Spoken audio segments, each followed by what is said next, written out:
Hey mama, it's Chris. Real quick before we jump into the episode, I have a question for you. How clean is your kitchen right now? Come on, be honest. I don't mean it needs to be sparkling, but can you easily find the tools you need for efficient cooking? Can you find what you need out of the fridge in a moment's notice? Does your pantry feel a bit like a dungeon lined with cans, or would it make Clea and Joanna proud? Can you actually tell me what's in the back of your freezer? If you answered no, dungeon, and nope, you need the Spring Clean.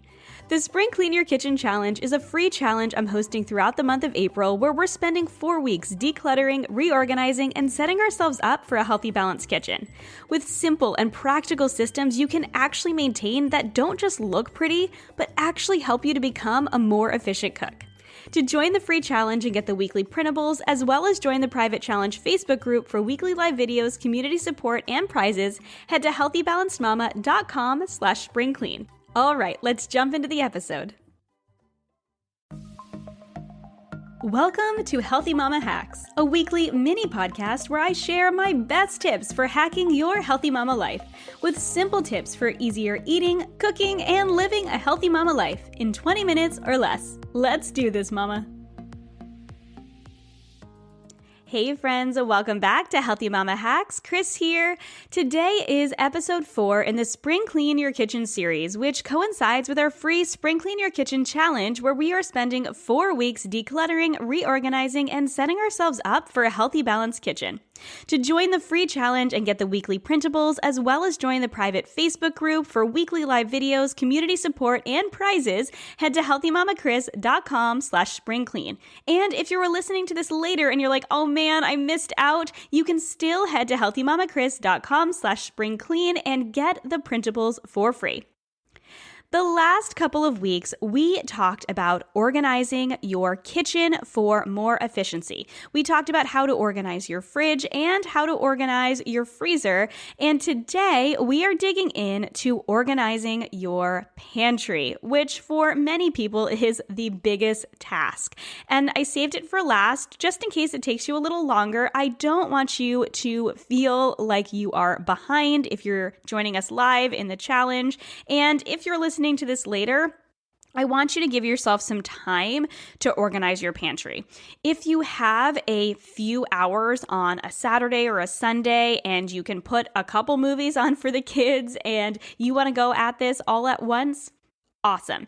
If it takes you a little bit longer because you are a busy mama, I totally understand that too. So don't put so much pressure on yourself that you have to do this all at once, but if you can, it is really helpful. So the first thing that you are going to do, just like with your fridge and your freezer, is you are going to clean it all out. Take everything out of your pantry, stack it up in your kitchen or on your floor or wherever you want to put it. You can get your kids to help with this as well. Maybe they'll grab a snack and save you one pantry item to have to go through. Take it all out, clean off your shelves wherever your pantry is, clean off all your shelves, take out anything that is expired, anything that you will just never use again, but it isn't expired, put it in a bag to give away. Give it to your local food bank or a local organization that takes pantry items. Make sure it's not open, of course, but go through what is expired. What do you want to give away? What will you never use? Give your kids a snack and then ask yourself, what do I have? And write it down. Okay, create an inventory of what is in your pantry. I have a pantry inventory list quarterly in my Healthy Mama meal planner, and there's also a printable within the group. You'll also get that printable if you sign up for emails afterwards. But just take some time to write out everything that's in your pantry so that you know what's in there. So when you are meal planning, you can glance through your list and go, oh yeah, I have 4 boxes of pasta that need to be used. Might as well have pasta one day this week and just save yourself a little bit of money and a little bit of time writing down what you have. And I do recommend doing this every few months because oftentimes many of us buy things in bulk and we forget about what we have in our pantry and what we bought. So every few months going through and going, okay, what is in my pantry, what do I have to use, and I will share with you one of my best tips for using up what's in your pantry at the end of the episode. But first and foremost, clean it out, do an inventory, and just like with your fridge and your freezer, I want you to map it out. Before you put anything back in your pantry, I want you to map out where it's going to go. You're going to notice a pattern with your fridge and your freezer and your pantry, and that is putting like with like. But with our pantry, it's a little bit different than our fridge and our freezer because there are different ways that you can combine like with like. It's not like meat with meat and veggies with veggies. In your pantry, you can combine them with how you use them or what they're like. So you could put cans with cans, or you could put, and boxes with boxes, or you could put certain cans together because they're for soup and certain cans together because they are for baking or baking. I don't know what kind of cans you use for baking. Maybe like evaporated milk, but that was probably not the best example. But you can put them together how you use them. For instance, snacks, breakfast items, or you can put together items based on what they are. So like canned items, boxed items. This is up to you. And just like in your fridge, how your brain works. So I like putting things based on how I use them. That is what I find to be most helpful in keeping my pantry organized. And I'll share with you again a little bit about my pantry setup in just a minute, but some of the categories that I like to keep them in are baking items, canned soup items. So canned items that are for soup, I should say. We do sometimes keep some canned soups on hand for the kids, but I'm talking about things like beans and canned tomatoes, so things that are for chilies, things that are for soups. We keep those all together. Snacks stay in their own category. Breakfast is its own category, and so that's things like breakfast cereals and oats and pancake mix. We keep condiments all together, obviously condiments that aren't in the fridge together, oils and vinegar together, and then dried goods, so things like beans and grains, they all stay together as well. So in my episode on creating an efficient kitchen, I shared a little bit about my pantry setup. So if your pantry is like mine at all, a few tips. My pantry is not one big pantry like you see on the Home Edit or any of those shows that share these like big, beautifully organized pantries. I have a small 1,200 square foot apartment, and so we actually keep our pantry in 3 different locations, but it works for us and it's actually really, really efficient and effective. And the way that we have our pantry laid out is that we have one cabinet in the kitchen that is in between the stove and the fridge, that kitchen triangle I talked about in the Efficient Kitchen episode. And that has things that I use regularly in the fridge or on the stove. So like with like works here too, okay? We're keeping the oils and vinegars near each other. We are keeping the condiments that I use regularly in the fridge when I run out near the fridge. Things like tuna that I grab celery and some mayonnaise from the fridge to throw together a quick tuna salad for lunch. Those of you who are like, ew, you guys, I love tuna. And Safe Catch is my favorite brand. They have really fun flavors as well. That's a total aside, but we are talking about the pantry, right? So we can talk about food. You guys know I love food. So those are the type of things that I keep in that cabinet. So put items that you use regularly with fridge items near the fridge. Put items you use regularly in cooking near the stove. I also keep things like pasta sauces near there because I can just grab them and toss them into the pasta when we're making pasta. Super easy. And then I store things like dried grains and beans and breakfast items near where I use the blender and the rice cooker or the Instant Pot. So that's a different zone in my kitchen. If you listen to the Efficient Kitchen episode, I talk about the zones in the kitchen. So they're near my preparation zone. So I go ahead and use my rice cooker and I just grab things down from that pantry shelf and I can plug the rice cooker in and make some rice while I'm cooking whatever else is there for dinner, or the Instant Pot. I can cook some beans in the Instant Pot, and then the blender is there for if I'm going to make blended coffee or if I'm going to make my smoothies. All of those ingredients are right above there. So I'm just keeping things in zones, keeping it really simple and really easy for me to access the things in my kitchen. This is just one simple way to make your kitchen feel less overwhelming and make it work for you. Another aside is, I did mention this in the Efficient Kitchen episode, but don't store dried herbs or spices above the stove. They will go bad faster because of the humidity. So just an aside. I love using bins just like I do in the fridge and the freezer in my pantry to create drawers. Therefore, if there are items that, it might be bags of chips or nuts or something that are already opened, you can just use a chip clip or something and throw it back in the bin and pull that out and have that easily accessible instead of taking up a ton of space on the shelf for when your kids want a snack or you want a snack or something to go with your lunch. You can just kind of pull it out, grab what you need, put it back in very easily. They take up a lot more space on the shelf than they need to, even when they're half full. They take up almost the exact same amount of space on the shelf, but when you put them in a bin, they're taking up a little bit less space. So giving yourself more space in that way, and it's also easier to get to things, and it encourages people to use what's already opened first versus opening up a new bag. Stacking cans so you can see them by using I don't even know what you call them. It's like a can step. I got mine at the Container Store. I'll share that with you in the Facebook group and over on Instagram, but it can be really helpful if you do use canned items so that you can see them and they take up less space, but more important so that you can see them so that you actually use them. If you are stacking cans in front of each other, especially if your pantry is deep and each row isn't a different item, which is totally possible, and you can just see the first one in the row, but it's easy for them to get lost and things to actually expire. Even though cans last a long time, if you forget about them for years, then you're wasting food. So the goal is to use what you have and to save money that way and to not be wasting items. So stack cans where you can see them, use bins to create drawers. Utilize all of the space you have.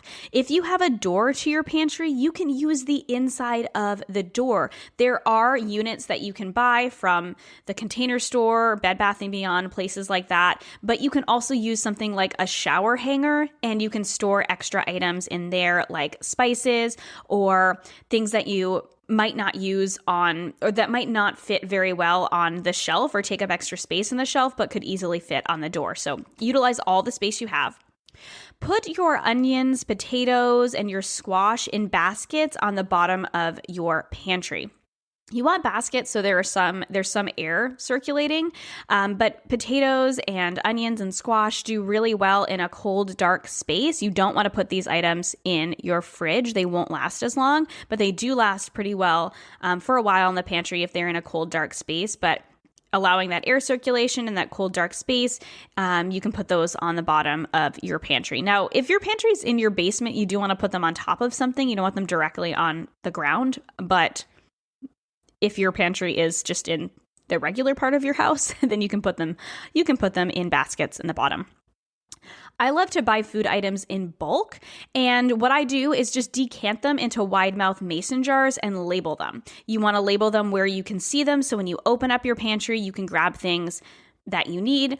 I tend to not keep a lot of pantry items out. The only things I keep out are flour that I use regularly for sourdough bread, oats because my oldest daughter loves oats in the morning, and rice because we eat rice at least twice a week. So I do keep those items out, labeled on the counter, but everything else is tucked away, and most of them are in wide mouth mason jars. Wide mouth just so it's easier to throw a measuring cup in or to pour from, and it's just easier to pour into.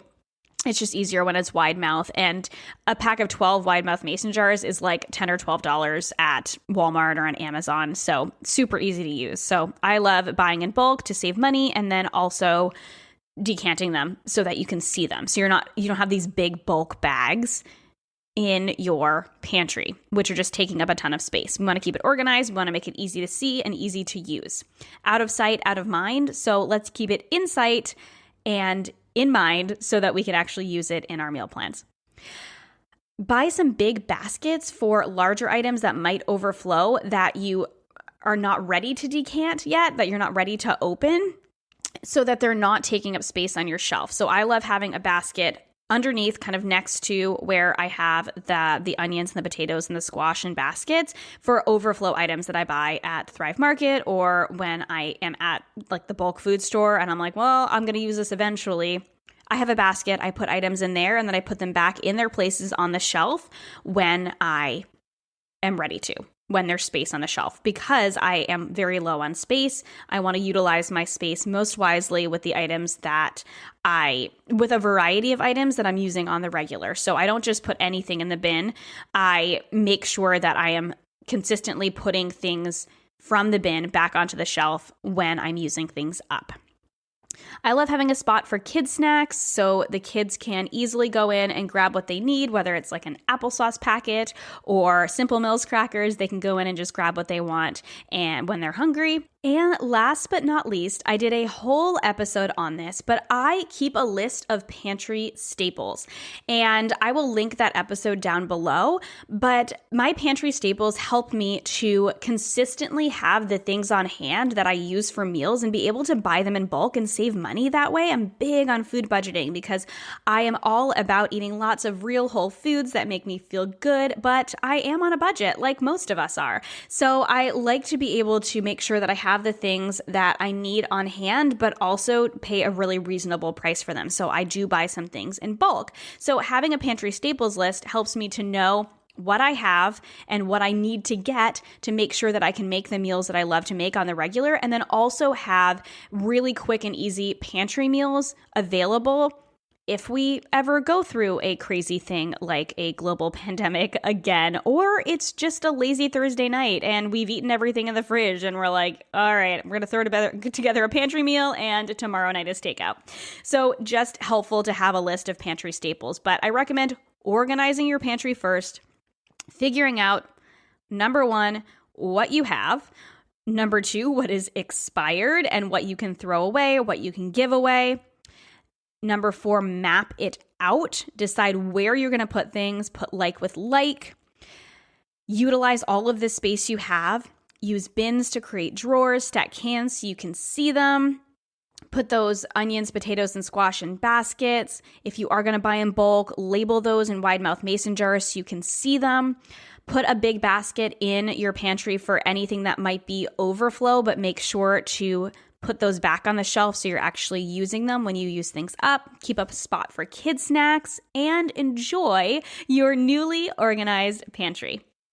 Don't forget to head over to Instagram and see my own pantry setup and my favorite pantry organization tools. There is still time to join us in the Facebook group if you are listening to this in April 2021. I'm going live every Monday expanding on these Healthy Mama Hacks episodes, and I'm giving away prizes. But even if you're listening to this later, you can still head to healthymamakris.com/springclean to get the printables for free.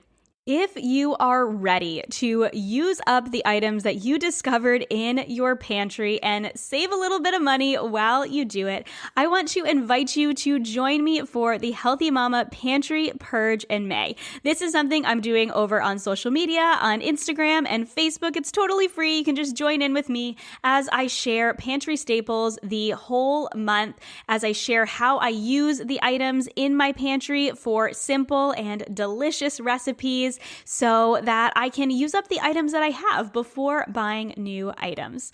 So if you're interested in that, just go ahead and follow along with me at Healthy Mama Kris on Instagram and Healthy Mama Kris on Facebook, and be sure to share with me. Comment, like the post, share with me your progress. I love seeing your pictures. Tag me in your DMs. I am so excited to dig into our pantries and just spring clean it all.